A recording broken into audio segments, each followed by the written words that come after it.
Welcome everyone and welcome to our sew along and happy summer. It is the first day of summer.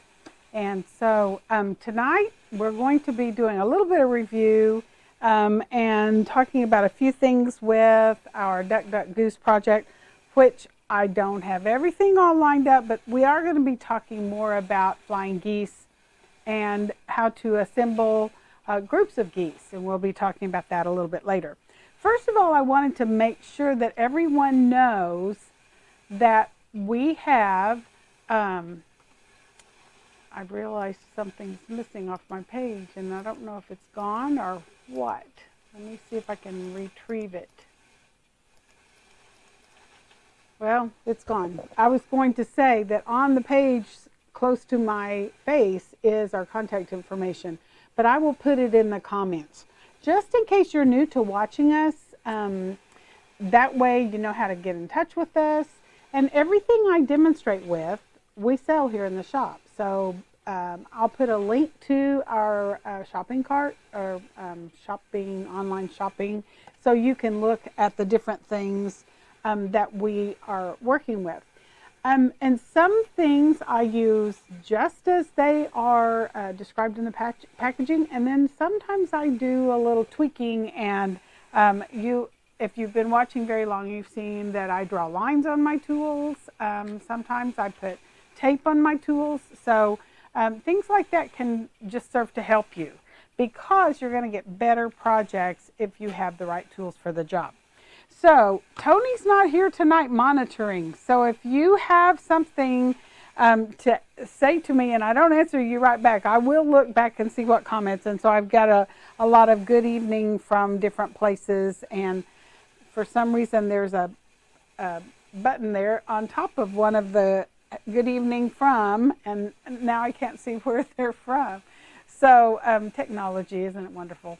But what we're going to do tonight, first of all, is review how to use the wing clipper to make flying geese, talk a little bit about what you kind of need to collect, and you can make a block or two with the techniques that I'm going to show you until I get a posted amount of fabric that you need to put back if you're going to do the whole Duck Duck Goose project with us. Somebody's put in the comments last time that at wherever they were from, they played Duck Duck Gray Duck. So it's a southern thing, I guess.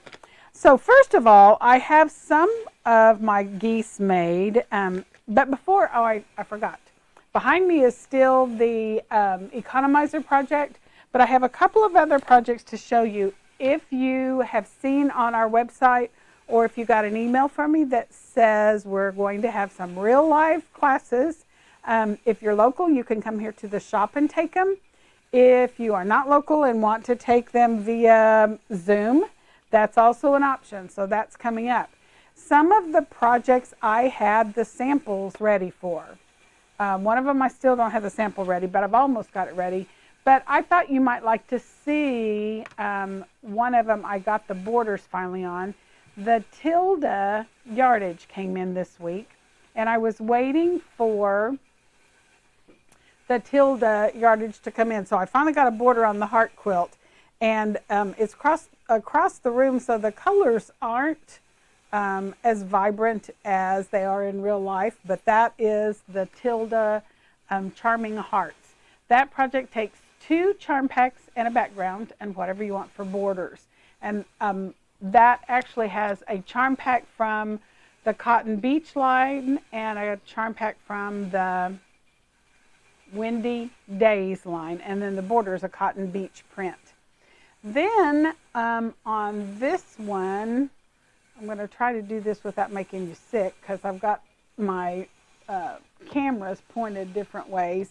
So this is called Morning Star. Now this does not use one of the fundamental tools. It is one of Deb's specialty tools called the Wedge Star tool. It's fun to make and not nearly as much of a problem as you might think. And look at all those nice sharp points. So that's also an option for you as well.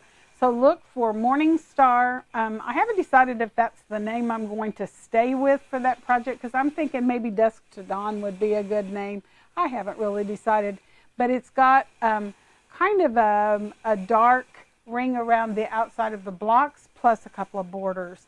And that block can actually be made in 22 different sizes. I'm only offering the class in one size, and then if you want to adapt it to a different size, you could always do that, because the tool has the capability of making all those different sizes. And I started with 15 light and 15 dark batik fat quarters. So of course you could use whatever you want. It's actually an old traditional block, but I did not do it in the old traditional techniques. So something for you to think about. So those are classes that are coming up, and let me get this camera out of the way. So I had kind of all my ducks in a row. That's kind of what I'm trying to do with this Duck Duck Goose project. And I had my batik fat quarters that are charm square that I showed you last week.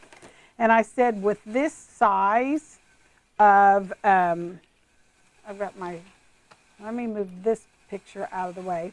I've got my charm squares cut and started, and I had all of my sky fabric organized, and they all fell on the floor. So now they're not organized, but I'll show you how I find which one I need to go on the individual projects. So I made several more batik Flying Geese. I've got my plate here with my Civil War-ish type fabrics. And I've got some of the geese completed and trimmed, and some of the geese in process. And we'll talk about that in a minute. Let me see. So let's start off by looking at the chart from our Flying Geese, because it helps to know what size you need. Let me move this chart over just a little bit, and maybe I can hold this where you can see it.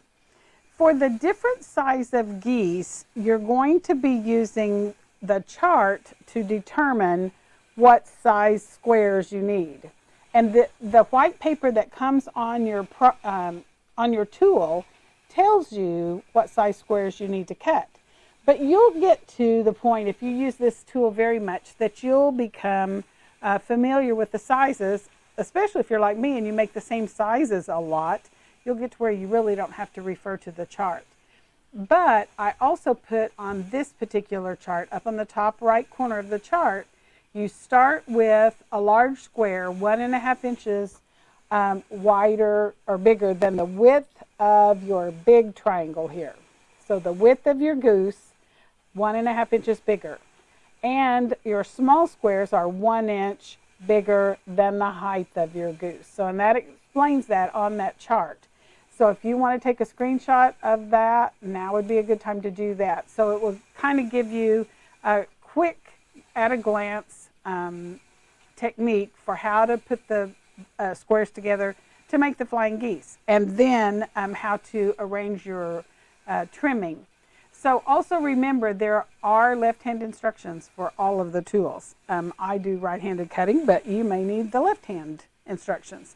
So I started out, I'm going to go back to the needle camera, and I'm going to show you how I started out. First of all, I used the Quilter's Magic Wand for my drawing my lines, but because I make smaller geese a lot of the time, I just took one and broke it in half. And I actually have two pieces. One's upstairs by my recliner and one's down here, so I can use that, and it's not as cumbersome as the long magic wand. Now I have to have that one if I'm making bigger magic wand bigger geese, but most of the time I'm using the shorter one.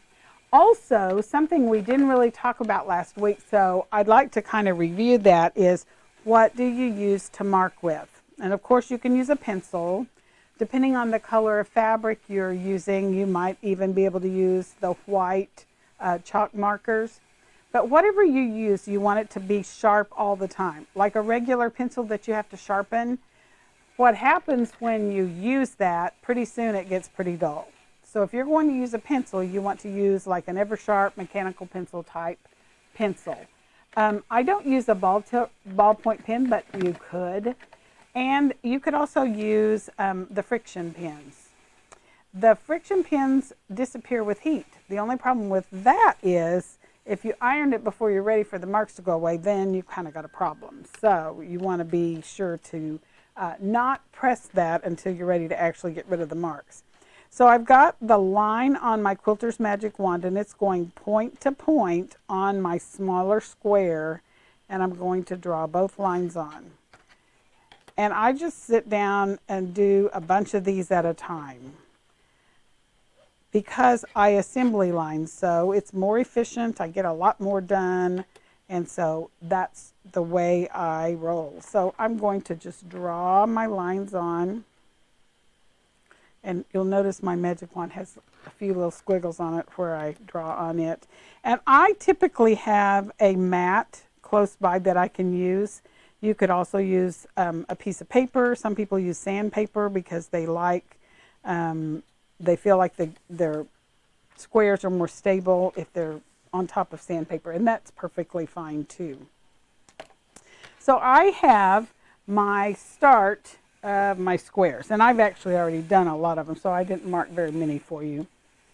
This is a good time to start with a fabric tag because your work is tidier. If there's a problem with your machine eating the corners of a triangle, this is going to be the time it's going to eat a triangle. So what I'm going to do is, let me start with one that is from the beginning, just in case this is your first time to watch us. I have my big square and my small squares, and I need 2 small squares to start with. I'm going to lay my small square up in the corner, but I want to leave 2 or 3 threads of my back square showing my larger square. That helps with having enough room for trimming later. And I don't fuss with it. I don't really measure, but I just kind of make sure I have 2 or 3 threads of that bigger square showing on the back. And I'm going to stitch about halfway down the line, and then I'm going to park my needle.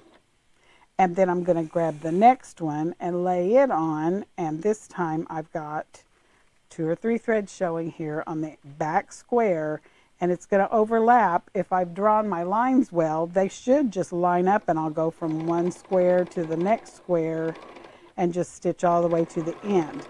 Now if I'm doing a bunch of these, I might pick up 4 and do 4 at a time or 10 at a time, and I just keep going on the same process. So my next thing would be to grab another square of whatever color I'm working with. These are going to turn out to be blue geese with cream colored sky. I call that goose and sky, but you may see in magazines other terminology. And I was going to also mention, this of course is not the only way there is to make geese. It's just the way that I like, because I like the results I get. I can power sew through this part of it and take a little time to trim, and my pieces fit very nicely that way. When I get to the end of whatever row I'm working on, I'm just going to stitch across the bottom, and then I'm going to turn and go the other way. So Kyle says, oh my goodness, I put a sad face, oh no, a mad face on. My fingers don't fit on those little faces, and sometimes I send a face that I didn't expect to send, so I certainly understand. So I'm just going to come back the other way and line up and just sew from one to the next until I get all of my big squares with 2 small squares stitched on them. I'm going to grab my fabric tag and park my needle. It's a habit you need to get yourself into. At first it'll be awkward, but you'll get to the point that it's just second nature. Then you're going to grab some kind of a cutting tool. You don't want to use your magic wand because it's not wide enough to protect my fingers. But I'm going to cut between my lines of stitching. I can even do that with my wing clipper tool. And so I'm going to cut those apart.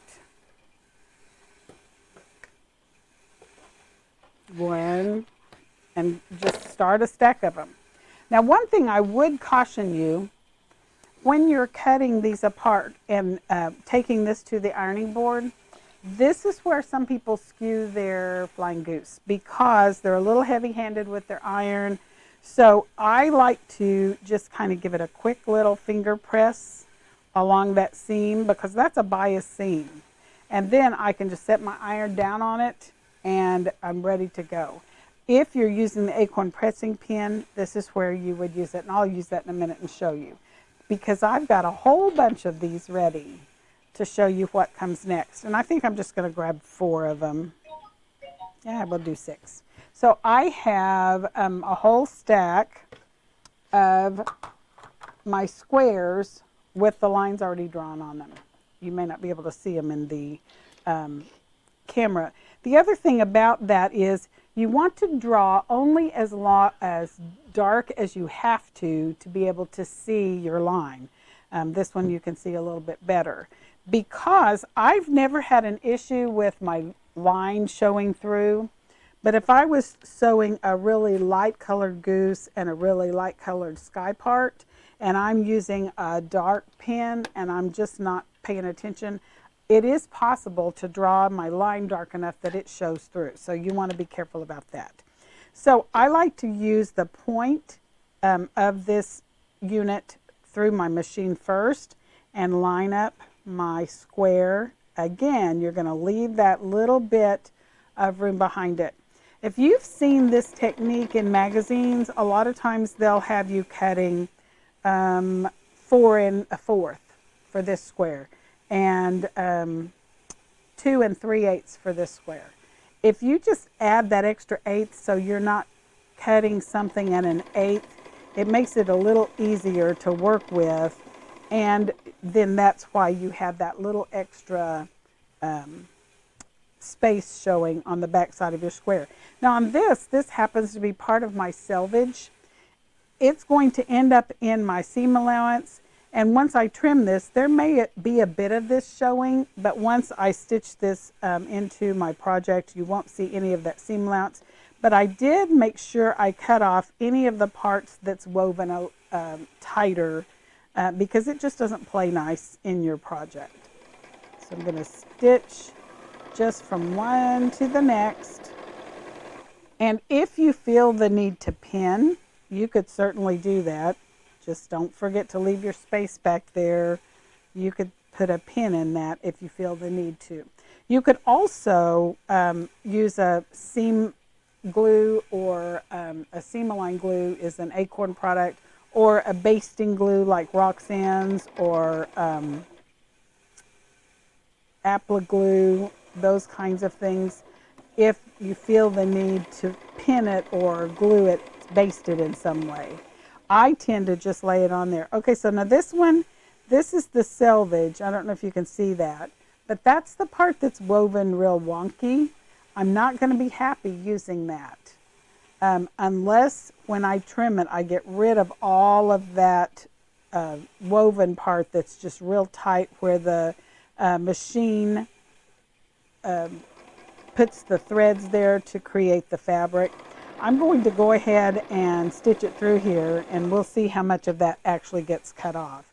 And you just continue assembly line style sewing on this project. I'm going to do one more and then we'll just trim a couple of them for you.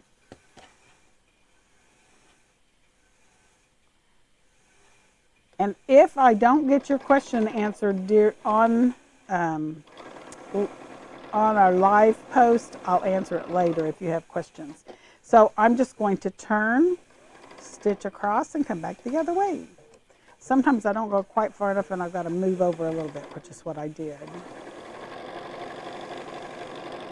And this is almost mindless sewing at this point. After you've got your squares cut, if they're the right size, you really don't have to think about it too much. You just line those smaller squares up on the corner of the larger square and leave yourself a little space for wiggle room when you trim later.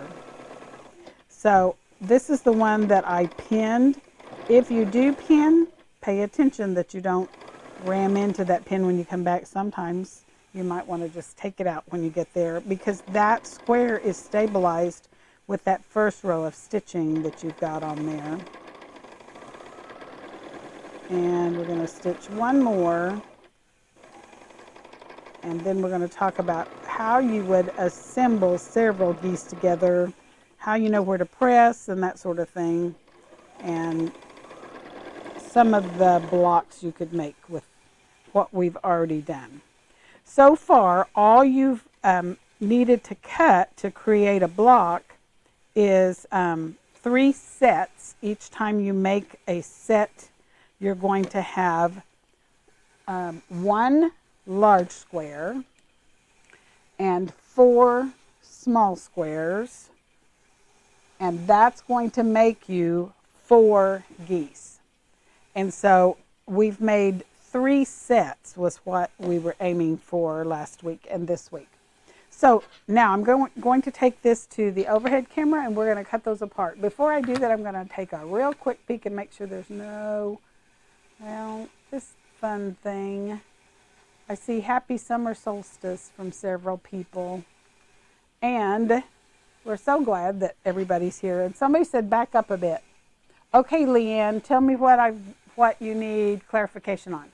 So she said, I don't know whether she's meaning the camera needs to go back a little bit, or if I said something she needs for me to repeat. So you can answer that while I go to the overhead camera, and then I'll come back and look at it here in a minute. Oh, I forgot I had the camera aimed at something else. So close your eyes if this makes you dizzy, but I got to turn it. So I've got my pressing mat over here. I had my iron on earlier, so it should be somewhat warm. But the first thing I'm going to do is cut these apart. Let me grab my cutter and my wing clipper, because that's just handy to cut between those lines of stitching. And you can do whatever colors you like. The way the block that I have in my head is, you're going to have 3 matching sets. I probably said that wrong. You're going to have 3 sets that are coordinating, and each set is going to have 4 matching geese. So maybe that was clearer. So I've got all of these cut, and now we're ready to press them. And this is another place that I tend to just finger press a little bit, and then set your iron on it, finger press the next one. Finger pressing is always a good idea because it keeps you from distorting, and that's where a lot of people distort their blocks, is in the pressing. And I can just set my iron on it, get the next one ready. Just about burned myself there.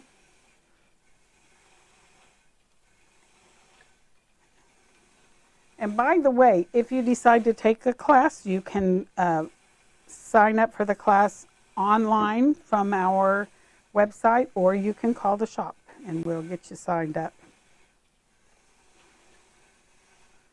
Okay, so this is the one that I had a little bit of selvage here. We'll see how that plays with what I'm doing here in a minute. I may have to just toss that one and use a different color set. So I'm not going to take the time to press the rest of these. I am going to grab the acorn pressing pin. And I had several questions about this. This is from the Acorn Company. It's called the Precision Piecing Products, the Easy Press Pin.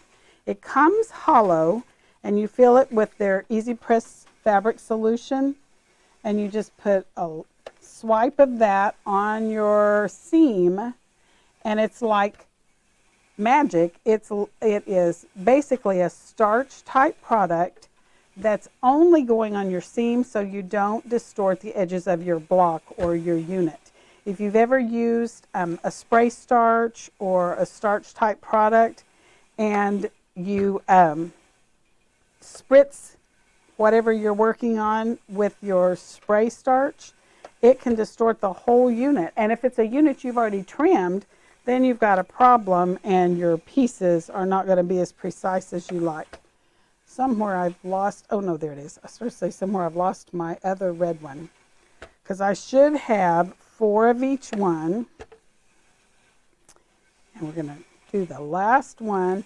I did not use the acorn pressing pen when I did that first pressing a while ago off camera. So that's why I was swiping both sides.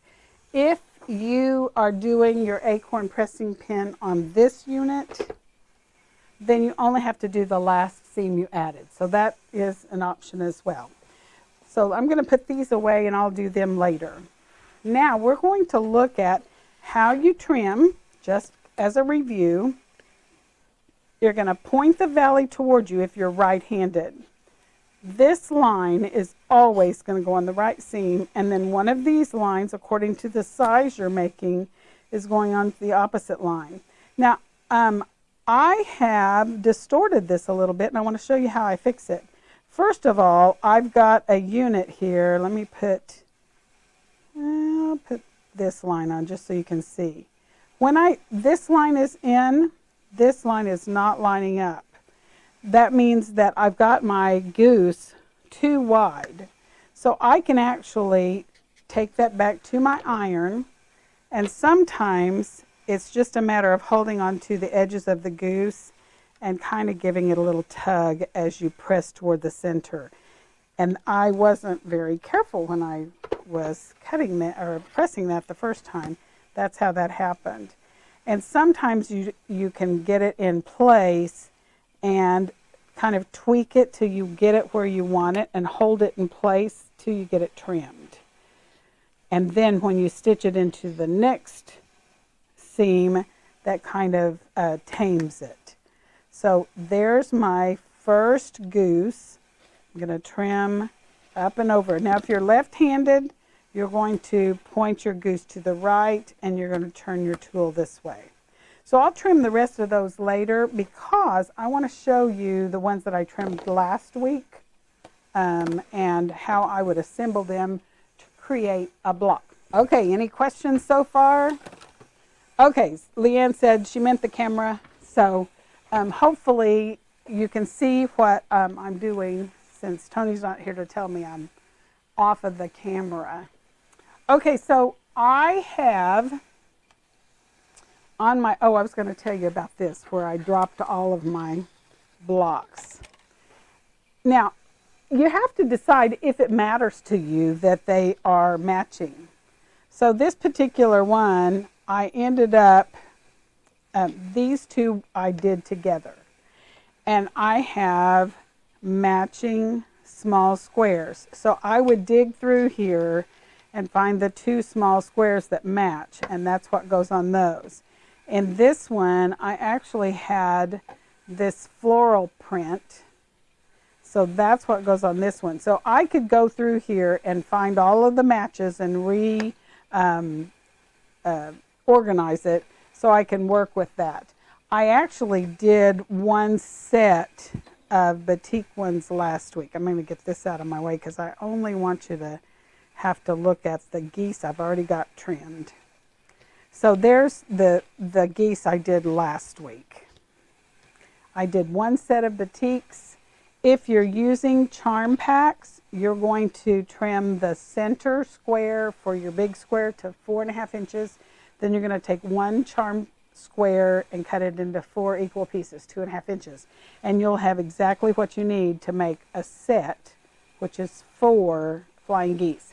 So I have in my plate here 3 sets. There's one set, and there's, where's my third set?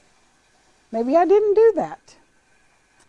Let me go back and we'll get these, because I'm not going to have time to do all of them, but I'll show you how this goes. I think maybe last week I only did 2 sets of my Civil War, and I did one of the batik one. So this hasn't been trimmed yet, but I think you'll be able to see the process. What you're going to do is line up, I'm going to use the one that's trimmed, line up geese going the same direction. So I have decided to put my goose that has a colored wing at the base and then add the other 2. And that means I'm going to do the same thing with this set. I'm going to put this one at the base and then make a match. And I'll do the same thing with this. So once you get that done, you're going to stitch them together. And let me show you how I would do that. When you are stitching them together, flying in the same direction, I want to make sure that I can see the back of the one where I have the seams. Let me find a pin where I can mark that. With the camera, because of the colored thread I used, you can't see my seam. But that's the intersection I want to make sure I meet. So when I stitch this, I'm going to put it through my machine in such a way that I can make sure that my seam goes right across that point. If you feel the need to pin, this would be a good place to pin. You can pin the corners, or you can just pin the center where you have a specific place that you want to meet. And we're going to line that up. And I did not pin the corners, I just pinned the center.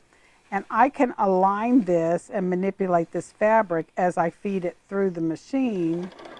And I'm going right to that intersection where the two seams crisscross. When you're working on your own machine in your own home, you should be able to see those stitches just fine. You may not necessarily see them on camera.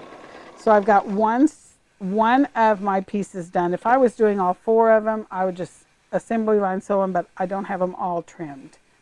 Then I'm going to open this up, and the next one is going to be my green one. And again, I want to put the one on top where I can see that intersection. Now sometimes, just because of the way things are sewn, you're sewing blind from this side. But I can't see here for sure that I have hit that intersection, so that's why I like to stitch from this side. But where that crisscrosses is where I want to stitch across. If I stitch a thread or two on this side, that's going to be fine. It's just going to make that point float. If I stitch a thread or two on the inside, I'm going to chop off that point, and he's going to have a flat beak. So you don't want to do that if you can help it.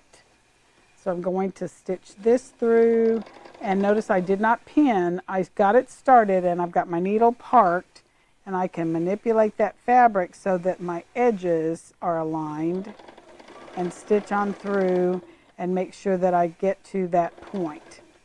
One tool that I have at all my machines is a set of bent tip tweezers, because sometimes you need a little help, and I can use these tweezers to manipulate just one layer, and I can even hold down. You can do that also with your seam ripper. Any seams that I feel like are kind of catching on my needle or on my presser foot. So I've gone all the way through. Now I'm ready to cut, and I have my 3 geese in a row, and I want to press the direction the geese are flying. So you can actually finger press that, and I'll just finger press it real quick. And then you're going to do that with 3 sets of geese, and each one of my trios like this is going to have the same arrangement of geese. I'm going to put my blue one in the base. I'm going to put my green one on the outside one and the red one in the middle. And I'll, of course, trim these before I do that. Sometimes you might decide you don't want to press all the direction that we're flying, and you can press this open. If you do that, you want to make sure that you get it completely open, and I generally just give it a little finger crease like that. For this particular project, you're going to be fine to press up, but if you like it open and flat, that's perfectly fine too. So I wanted to show you, you don't have to use geese this size. I've got several geese here. Our daughter decided she was going to start a project. So she wanted to make several sizes of geese, and some of hers are in trios, flying the same direction. This is a 2x4 goose, I think. Nope. Yes. 2.5 by 5. She has some geese. She's got some in the same color. That's these that are bigger. This is a 3x6 goose. Notice the difference in sizes. And then she made some that are 2x4. And these she discovered because she pressed them going the direction they were flying. They nested on this seam and they did just fine. But these are 1x2. They didn't work as well with them nesting, so she pressed that seam open. So you do have that option, and she even pressed one set of geese the direction they were flying and one set of geese backwards. So there are reasons and times you're going to change the pressing configuration, and that's perfectly fine too. Okay. Teresa says, I want to use and make all of the blocks with black and white. Will the blocks coming up allow me to do this? Yes. And because the project is called Duck, Duck, Goose, you may have discovered or assumed that there's going to be a lot of geese in this project. And blocks that, like ducklings. There are several traditional blocks that have duck or geese in the name, and that's kind of where I headed with this. And it's going to be, I'll just kind of give you a rundown of what's in my head, and that's pretty scary, but it's going to kind of be a medallion with some rings around it. We're going to talk about how you know when you can use a 6-inch block and when it has to be a 5 or a 7, because a 6-inch block won't always work in a space that holds a 7-inch block. Sometimes it's easier just to find a new block, but we'll be talking about that as time goes forward. So black and white's going to be fine. The camera is stuck. I don't know. Somebody said the camera is stuck, but so if there's other questions you have that I didn't address during our time today, put a comment because I'll see them later, and you can watch these later on our YouTube channel. Also, if you saw a class that you want to join us for, be sure and let us know, and I'll get the picture of the Morning Star on our website as well. So you guys got the first shot at seeing what the Morning Star project looked like. And I didn't tell you, it's about 55 by 65-ish. I haven't really measured it to know for certain how big it is. So until next time, happy sewing, and we'll see you next time live at 5.